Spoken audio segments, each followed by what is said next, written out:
News top 9 बातम्या। PMLA कोर्टाकडून झारखंडचे माजी मुख्यमंत्री हेमंत सोरेन यांना फ्लोर टेस्टमध्ये भाग घेण्याची परवानगी। 31 जानेवारी रोजी कथित जमीन घोटाळ्याशी संबंधित मनी लॉन्ड्रिंग प्रकरणामध्ये ईडीने केली होती अटक। बिहारमध्ये खातेवाटप, भाजपकडे जेडीयूपेक्षा जास्त खाती। नितीश यांनी गृह खाते स्वतःकडे ठेवलं। तेजस्वीची यादी उपमुख्यमंत्र्यांकडे। पंजाबचे राज्यपाल बनवारीलाल पुरोहित यांचा राजीनामा राष्ट्रपतींकडे सुपूर्द। वैयक्तिक कारणामुळे राजीनामा।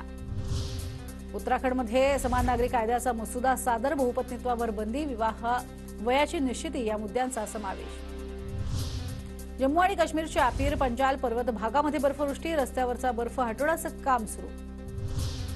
गहू उत्पादक शेतकरी यंदा अडचणीत येण्याची शक्यता। संभाव्य तापमानवाढीचा उत्पादनावर विपरीत परिणाम, त्यामुळे उष्णतेच्या झळांमुळे गव्हाच्या उत्पादनात घट होण्याची भीती।